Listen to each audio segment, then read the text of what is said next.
Bonjour à tous, on continue notre série de vidéos sur la construction d'un business plan. Et aujourd'hui, on s'intéresse plus particulièrement à l'analyse Pestel. Cette analyse, comme l'analyse de la concurrence, est une sous-partie de l'analyse de votre environnement externe. Mais cette fois-ci, nous adoptons une vision plus macroéconomique, c'est-à-dire à un niveau national, européen ou international selon l'envergure de votre projet.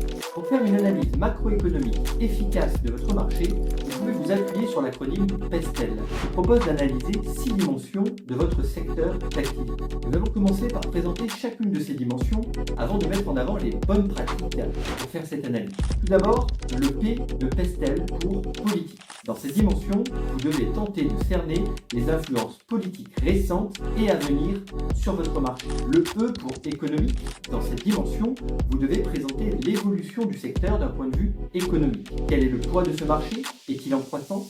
Le S de Pestel pour sociologie. Dans cette dimension, vous devez analyser les tendances sociétales sur le marché. Comment se comportent les acteurs sur ce secteur et comment expliquez-vous ces comportements? Le T pour technologie. Existe-t-il de nouvelles innovations sur ce secteur?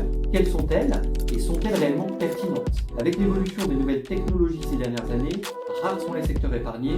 Prenons l'exemple des maisons individuelles imprimées en 3D dans le secteur de la construction. Le E pour écologie. Les facteurs environnementaux influencent-ils ce secteur d'activité?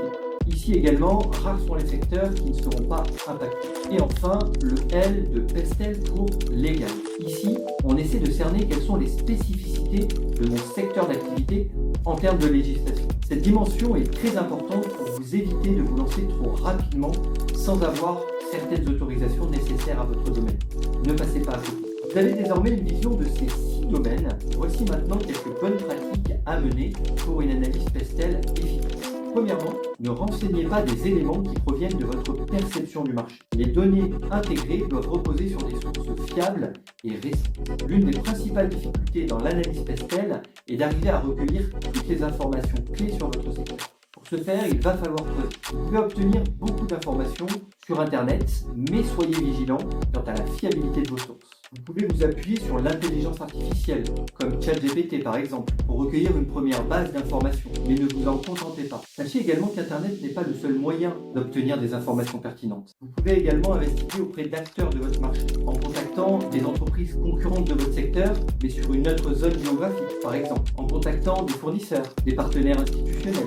Ces informations seront bien souvent plus pertinentes et concrètes que des recherches Internet en autodidacte. Vous l'avez compris, ne vous appuyez donc pas uniquement sur Internet. Deuxième bonne pratique, n'adoptez pas une approche trop académique de ce travail. L'idée n'est pas de remplir des cases, mais d'avoir toutes les informations clés pour éviter les mauvaises surprises. Cela veut dire que les informations doivent réellement vous servir à prendre des bonnes décisions. Troisièmement, soyez synthétique. Une fois votre analyse réalisée, mettez en avant les éléments clés au sein de chaque dimension du Pestel. On peut facilement se retrouver avec une analyse de plusieurs dizaines de pages avec le risque de s'y perdre. Pour éviter ceci, faites un résumé des points clés à retenir sur ces 6 domaines. Quatrième bonne pratique, prenez du recul.